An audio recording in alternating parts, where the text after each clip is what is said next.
Draw chips. Draw chips. What about draw chips? Select the shape presets in the shapes panel. Select the shape presets in the shapes panel. And how to use new presets in Photoshop. How to use new presets in Photoshop. And how to create a shape on a shape layer. How to create a shape on a shape layer. We have steps. Step number 1. You should select a shape tool or a pen tool, and then make sure shape is chosen actually from the menu in the options bar. Step number 2. To choose the color of the shape, you should click the color swatch in the options bar, then and choose a color from the color picker.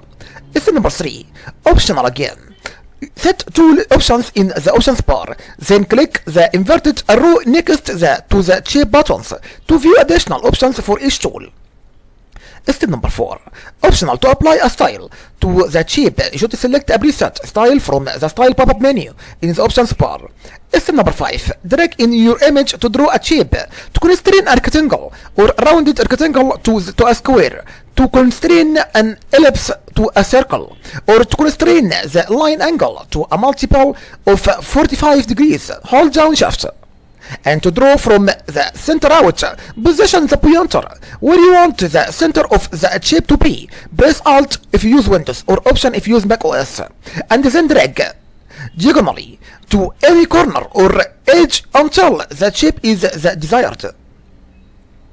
Like this image is screenshot now. In the image in the left side, it's explained for you how to drawing from the corner.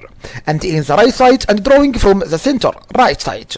And note, drawing from the center out is the default behavior, by the way, of the star tool in Illustrator and the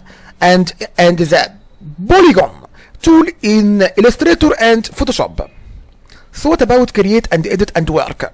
Create and edit and work in Photoshop. By the way, Photoshop team member Johnny Rupo shows you how to create and edit and work with shape layers in a series of informative video.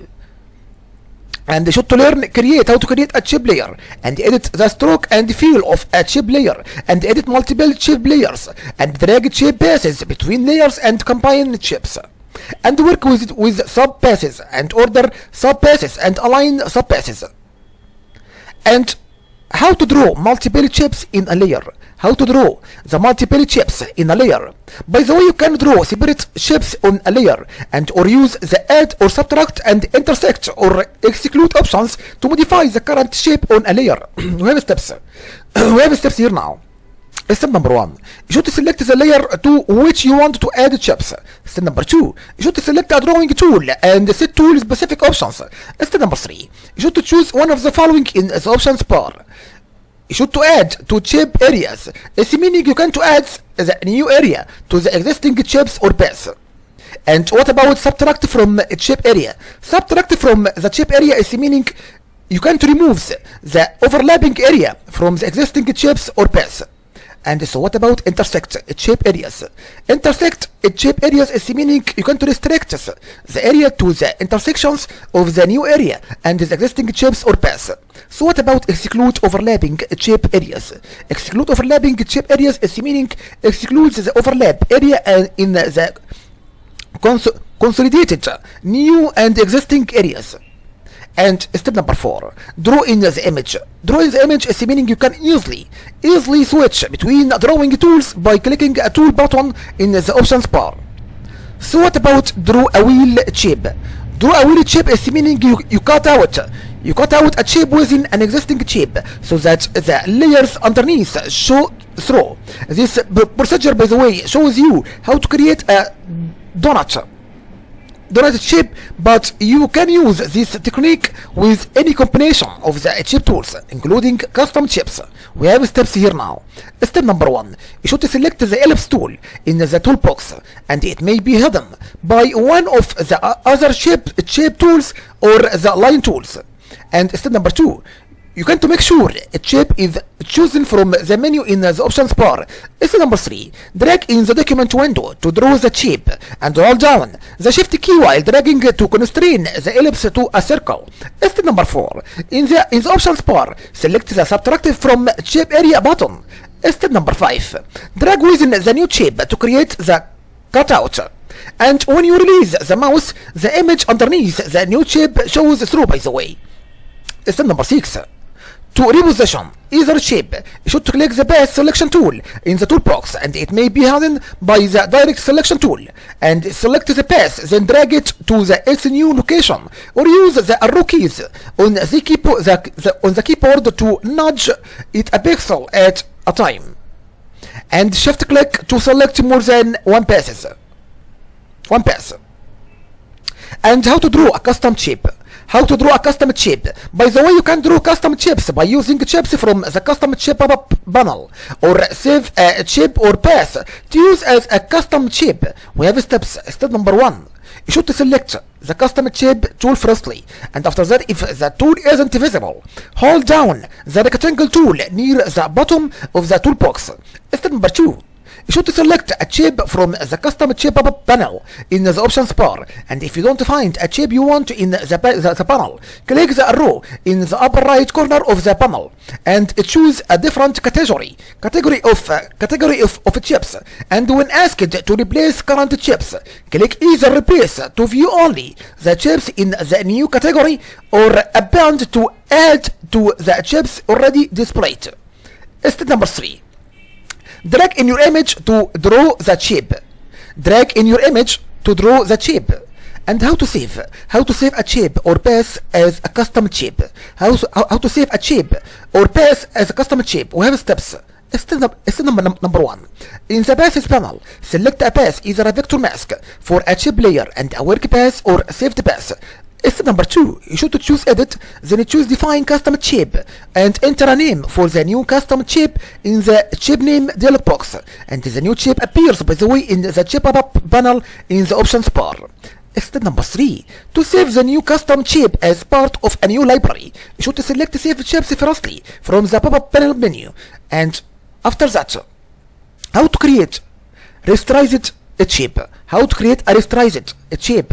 By the way, when you create a rasterized shape, you will draw and rasterizing a shape and filling it with the foreground color, and you cannot edit a rasterized shape as a vector object, by the way. And raster shapes are created using the current foreground color.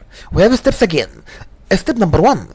You should select a layer, and you can't create a rasterized shape on a vector-based layer, for example a type layer. And step number 2. Select a shape tool and then click the Fill Pixels button in the options bar. Step number 3. Set the following options in the options bar. We have options here now. We have 3 options. We have mode and opacity and anti-alias. What about mode? Mode is meaning controls how the shape will affect the existing pixels in the image, and opacity is meaning determines to what degree the shape will obscure or reveal the pixels beneath it. And a shape with 1% opacity. 1% opacity appears nearly transparent, while one with 100% opacity appears completely opaque. And what about anti-alias? Anti-alias is meaning smoothes and blends the edge pixels with the surrounding pixels. Step number 4. What about set additional tool specific options? You have to see shape tool options. And step number 5, draw the shape. So what about shape tool options? Shape tool options is meaning each shape tool provides a unique subset of the options below. And to access these options, by the way, you should click the arrow to the right of the arrow of the row of shape buttons in the options bar, like this image and this screenshot now. This image now explains for you how to accessing shape tool options in the options bar. Line options shown. And what about arrowhead start and end? Arrowhead start and end. It's meaning as arrowhead to a line, and then select the line tool, and then select start to add an arrow to the beginning of the line, and then select end to add an arrow to the end of the line again, and select both options to add arrows to both ends. And the arrowhead as the percentage of the line width, by the way, and 10% to 2000% for width, and 10% to 5000% for length. And also should enter a value for the concavity of the arrowhead from minus 50% to plus 50%. the concavity value defines the amount of curvature on the white part of the arrowhead, and where the arrowhead means the line. And note and be careful, you can also edit an arrowhead directly using the vector selections and drawing tools.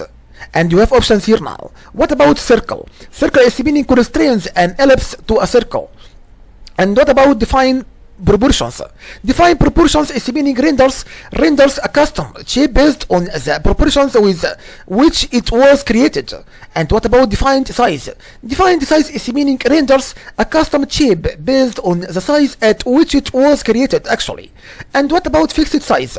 Fixed size is meaning renders a rectangle, rounded rectangular, and ellipse or custom shape as a fixed shape based on the values you enter in the width and height text boxes.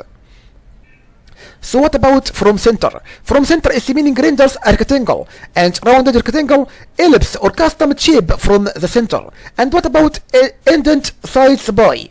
Indent sides by is meaning renders a polygon as a star and enter a percentage in the text box to specify the portion of the star's radius taken up by the points.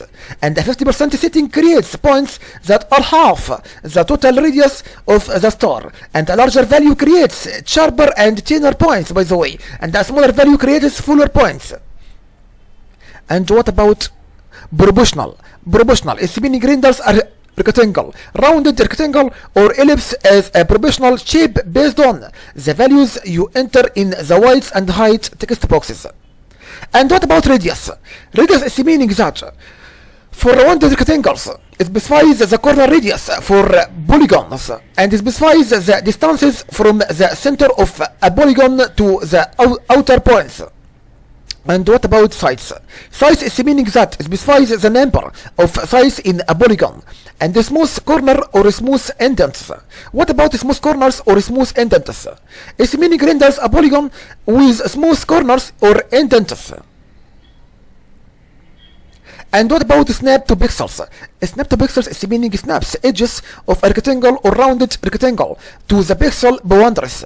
And what about square? Square is meaning constrains a rectangle or rounded rectangle to a square. And what about unconstrained? Unconstrained is meaning lets you set the width and height of a rectangle and rounded rectangle, ellipse, or custom shape by dragging. And what about white? Width is meaning determines width in pixels for the line tool. And to change stroke wise for other shape tools, you should choose layer firstly, and after that choose layer style and choose stroke. And so what about edit shapes? Edit shapes is meaning a shape is a fill layer linked to a vector mask, and you can easily change the fill to a different color, by the way, and a gradient or a pattern by editing the shape's fill layer. And you can also edit the shape's vector mask to modify the shape outline and apply a style to the layer. And to change the color of a shape, you should double click the shape layer's thumbnail in the layers panel and choose a different color using the color picker. And after that, to fill a shape with a pattern or gradient, you should select the shape layer in the layers panel and then choose layers and then choose layer style, gradient overlay. Then choose gradient overlay. And after that, to change stroke width, you should select the shape layer in the layers panel, and after that choose layer, then choose layer style, then choose stroke. And after that, how to modify? To modify the outline of a shape, you should click the shape layers vector firstly, mask sampler in the layers panel or paths panel. Then change the shape using the direct selection and pen tools. And after that, to move a shape without changing its size or portions, use the move tool.